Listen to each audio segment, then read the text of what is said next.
Coming up on Mornings on the Hill. Latest, the Department of Public Safety received false reports on an active shooter on campus. Tonight, the SU's women basketball team faces a crucial matchup. A newly opened Brooklyn-style bagel shop. Why they are closing after just a few days. All that plus your weather forecast coming up on this edition of Mornings on the Hill.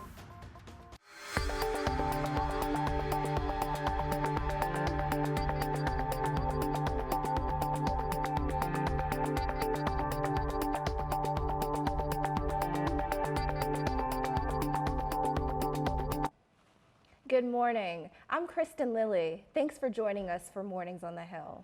And I'm Dipanjali Sharma. Here's a look at today's top story. If you're an SU student, you probably received a couple of emails from the Department of Security over the last few days. The DPS fielding 2 false reports about active shooters at Maxwell and Edgar's Hall. The first call coming on Sunday night, the second Monday afternoon. The DPS and Syracuse police quickly confirming each of those calls to be false. The DPS saying they are in contact with the FBI and local law enforcement about who made the calls.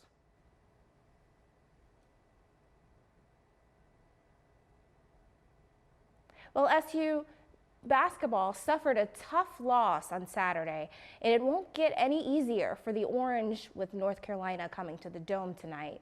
Let's send it over to Rico Lopez for a preview.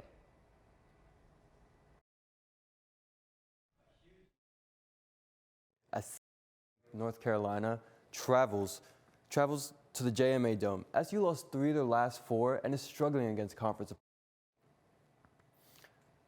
The Orange are 6-7 in the ACC and need to turn it around for a shot at March Madness.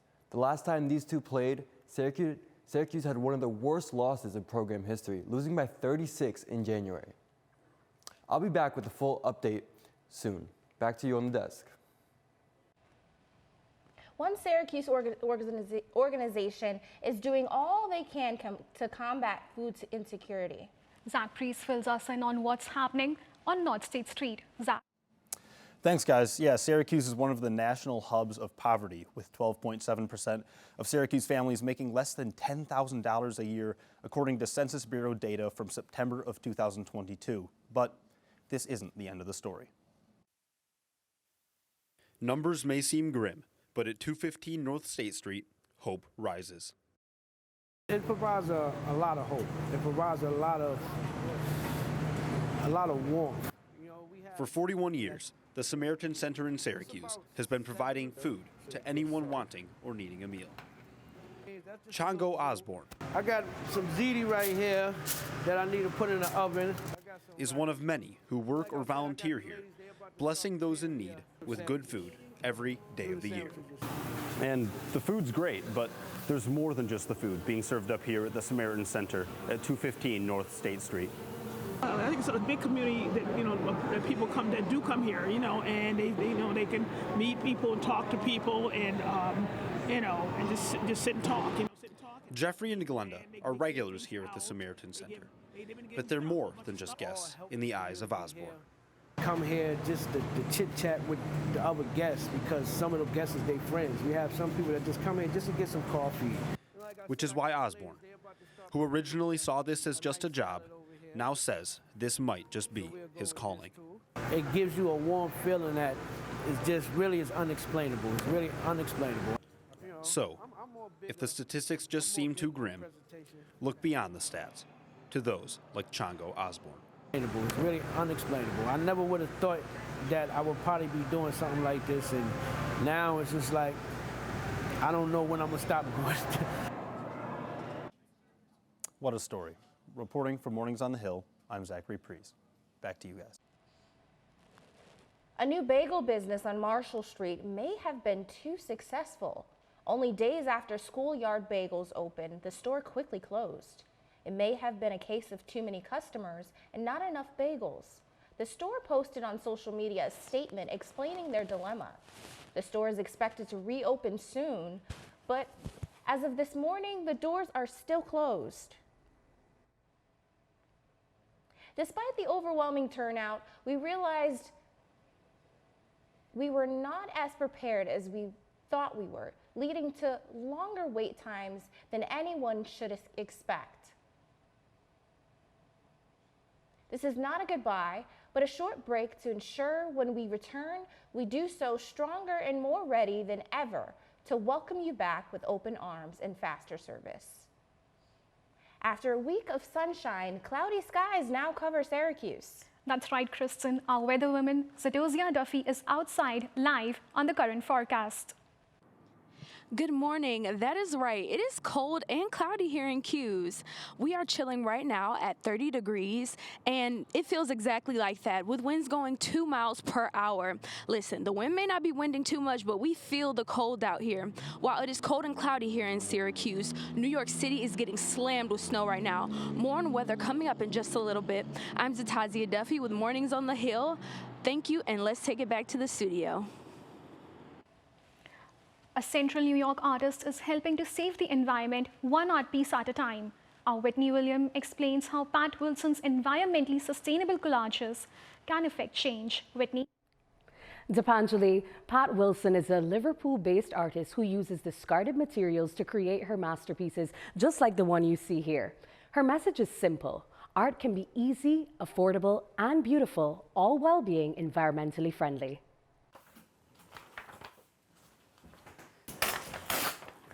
That's what art sounds like to Pat Wilson, transforming old books, magazines, frames, and other forgotten materials into something brand new. I think I've always kind of been a thrifter. I mean, this came from the thrift shop. Being in thrift shops and you see these cool frames, and then it just started me thinking, why don't I just recreate it? Here's something you don't know about Wilson. I'm not a trained artist. And I couldn't draw you a picture. But she has a knack for organizing and color coordination. As you work, the story develops, which fascinates me because I haven't been an artist, and this is all very new. It's also new for people like Jackie Owens, who checked out Wilson's eco-friendly art at the Baldwinsville Public Library. I think pretty much all of this is all decoupage, so it's from magazines, so she's reusing different magazines that people don't want anymore. She's bringing attention to an issue, and I think promoting recycling through beauty and through artwork really has an impact on the art world. 2 national publications estimate that collectively about 500 million books and magazines are thrown out every year. They add that these paper-based products make up about 1/4 of the nation's solid waste. That's more than any other material. By repurposing these materials, sustainable artists like Pat Wilson help to reduce this waste. I think it's just all about recycling. These magazines are not going in the bin until they're torn up and ripped out and they've had a use and they've provided other people with some pleasure. Wilson says she plans to have more of her art shown in exhibits throughout Central New York to inspire and bring joy to others. When I spoke to Wilson, she told me that she actually plans to start teaching collage workshops here in Central New York to get more people involved so that they also can see how easy and affordable it is to make art. For Mornings on the Hill, I'm Whitney Williams. Back to you guys at the desk. An astronaut from Syracuse will soon be launching into space. Jeanette Epps grew in the city of Syracuse, going to high school at Corcoran and college at Lemoyne. Now she's a part of SpaceX flight that will spend 180 days in space. Epps is set to become just the second Black woman to live at the International Space Station. This recreational game is taking a massive jump in numbers. And it might be a sport that you're not thinking of. Patrick Smith joins us live with updates on his story. Thanks, guys. The sport of pickleball, yes, you heard that right. Pickleball is taking over the nation by storm. I spoke with one local player here in Syracuse who's kind of fallen in love with this recreational game. Transforming from a niche sport to a nationwide sensation. Let's go. According to USA Pickleball, the sport of pickleball has doubled in growth within the past year with a national total of 8.9 million players and counting. Ooh, nice shot. This sport has been named the fastest growing sport for the third year in a row. Cazenovia local Anthony Ronaldo says there's been a surge of attention for the sport. I think it's huge right now. When I first started playing, like I kind of knew about it, but not really. Ever since then, like Instagram, TikTok, like all the social media platforms, I see it like every single day. Pickleball is a paddle sport that combines the elements of tennis, badminton, and ping pong played on a smaller court with a wiffle ball. It's crazy, like I'm friends with a bunch of older people now. I'm only in my 20s, so it's kind of funny hanging out with them every single day. As you can see, they're all around here, so that's on me. Despite his short time in the game, Ronaldo hasn't let go of the paddle. I actually started playing on accident. It was my girlfriend's fault. We were bored one weekend. So we went and got paddles, played the next day, and all these older ladies were playing, and I've been playing ever since. Nationally, according to the Association of Pickleball Professionals, the 25 to 34 age group dominates avid pickleball players, nice, constituting 40% and representing the largest percentage within the sport. I think it's more of like a social sport than tennis. Tennis is so serious, you have to be quiet, but we're out here playing with music every single day and then talking in between points, so it's just more sociable. According to CNY Pickleball, the Syracuse community hosts 63 pickleball courts indoors and outdoors, with plans for additional courts underway. Reporting live for NCC News in Manlius, I'm Patrick Smith. Well, there's definitely no shortage of courts. There are currently 10,320 across the nation, and for myself, I try my best to get out there on the courts. Reporting live for Mornings on the Hill, I'm Patrick Smith. Coming up on Mornings on the Hill, we'll have a full look at this week's weather forecast. And Donald Trump drawing heat from both sides after a controversial remark. Stay with us. It's time to take a look at today's weather in CNY. Sitozia Duffy is in studio with a look at your full weather forecast. Thanks, guys. Let's look at the current conditions. As mentioned earlier, if you step outside right now, you are going to need a jacket. It is 30 degrees with winds going 2 miles per hour and a dew point of 25 degrees. And for my natural girlies, if you are thinking about wearing your hair out, I would get a little gel to hold the hair in place just a little bit. Do not let the cold fool you. Humidity is at 81 degrees. So temperatures will be going on, like let's look at Wednesday. Tomorrow is Valentine's Day, and love won't be the only thing in the air. We are going to get some flurries here, and that will carry on for the evening. And as we go throughout the day, it will remain cloudy with just a few hours of sunshine, and like a toxic manipulative ex, the sunshine won't stay, but tomorrow will end cold and cloudy. Now let's get into our 5-day forecast. Okay, so Friday, it will get cloudy with snow showers and a high of 32 and a low of 21 degrees. Snow will accumulate from 1 to 3 inches. On Saturday, it will be the same type of beat. And if you just look at it with me here now, snowy and cloudy, I'm sure you could say it with me by now, with snow piling up at less than 1 inch. Temperatures will only get as high as 25 degrees and as low as 21 degrees. And Sunday, we are going to be seeing those clouds and possibly a few flurries with a high of 37 degrees and a low of 22. I'm Zatazia Duffy with Mornings on the Hill. Dipanjali and Kristen, back to you guys. The Senate is passing an aid package for Ukraine, Israel, and Taiwan. The decision comes after almost a week of debate. After months of negotiations, the Republican Party is facing divides over the role of United States abroad. The aid package still faces uncertainty in the House. Former President Donald Trump fired after saying that he would not protect NATO members from Russian aggression if they fail to pay their dues. In fact, he says he would do the opposite. One of the presidents of a big country stood up and said, well, sir, if we don't pay and we're attacked by Russia, will you protect us? I said, you didn't pay? You're delinquent? He said, yes, let's say that happened. No, I would not protect you. In fact, I would encourage them to do whatever the hell they want. President unsurprisingly drawing criticism from both sides of the aisle, with President Biden calling the remarks appalling and dangerous. Coming up on Mornings on the Hill, Syracuse faces off against 7th-ranked UNC tonight. And SU's leading receiver in 2023 is no longer with the team. Stay with us for more.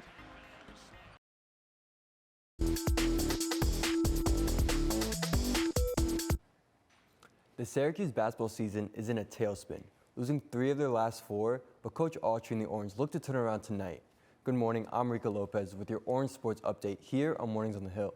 The games are not getting any easier for the Orange as tonight number-ranked 7 North Carolina comes to the JMA Wireless Dome. Last time these two played, SU got blown out, losing by 36 at Chapel Hill. The Tar Heels offense could pose problems for the Orange defense, who allowed teams to shoot better than 60% from the field 3 of the last 4 games. UNC is also bringing possible ACC Players of the Year in RJ Davis and Armando Beckett. But SU hopes their defense will bring them out of this tough stretch. Definitely, we got to stay disciplined on defense. I think that's just going to be, the message for the rest of the year is just staying disciplined. Because once we stay disciplined, it's hard to score against us. It's going to be tough for the Orange. UNC has one of the most prolific offenses in the country, and without 2 of their centers, rebounding could be an issue. But SU looks to win this game and turn around their season. While Coach Adrian Autry's first season leading the Orange has had plenty of bright moments, it's starting to come crashing down now with injuries to centers Naheem McLeod and Monir Hema, along with Benny Williams' abrupt dismissal from the program. SU is down to just 8 healthy players for the final 7-game stretch. With their existing resume, the odds are stacked heavily against them. Syracuse has just 1 quad 1 victory so far. That was against Pitt back on January 16th. But overall, the Orange just haven't been able to keep up against the best of the best in the ACC. It doesn't help that they've played the 27th most difficult schedule in the entire country, according to Ken Pom rankings. That's out of 362 Division I programs, so it certainly hasn't been an easy road.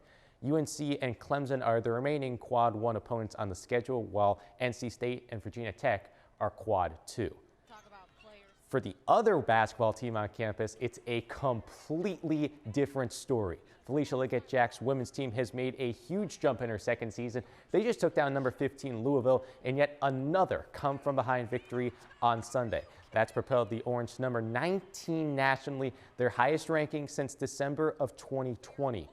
Daisha Fair continues to dominate in her 5th collegiate season as the point guard won National Player of the Week for the first time in her career. She had a team best 29 points in the win over the Cardinals on Sunday. With 5 games left in the regular season, SU just needs to finish strong, and they could end up hosting an NCAA tournament game. Not bad for a team that was picked to finish 9th in the conference this season. For Mornings on the Hill, I'm Mike Ostrowski. Thank you, Mike. And in football news, the Orange dismissed last season's leading receiver, Damon Alford, who is entering the transfer portal. Last season, the junior caught 33 passes for a team-high 610 yards and 3 touchdowns. 37 players are leaving the roster, but new head coach Fran Brown brought in some new talent, bringing in 34 new players through the portal and recruiting.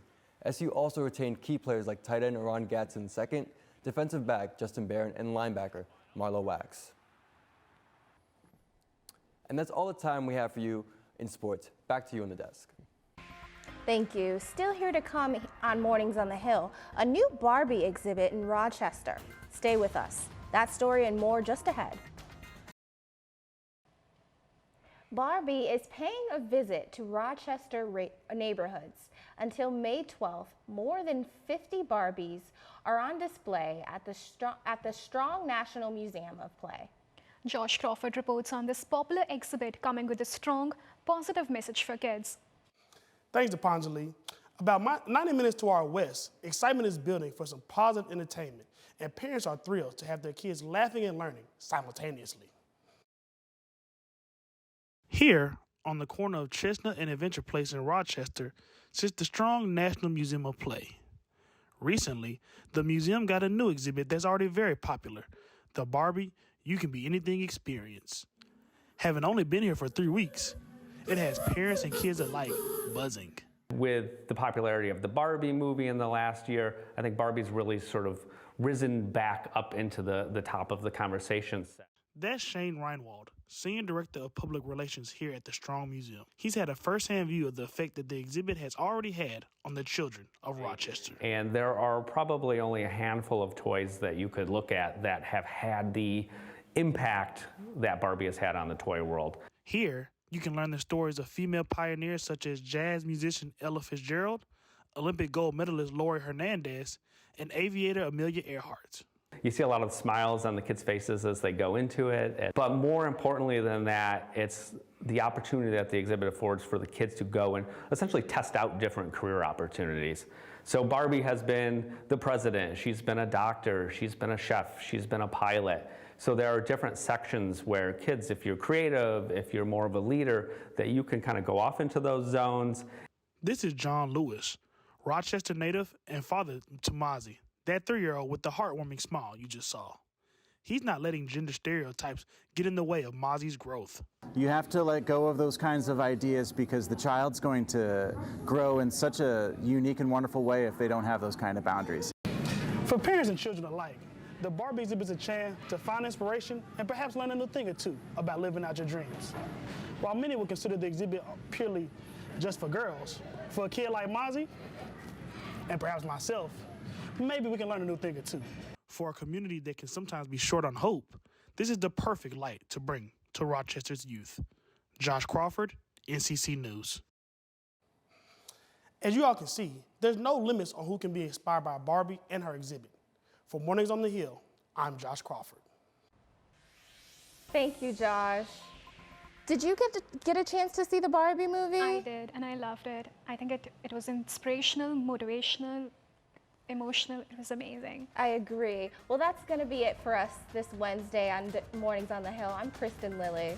I'm Dipanjali Sharma. Thanks for joining. We'll see you next Wednesday live at 10 a.m. right here on ODM.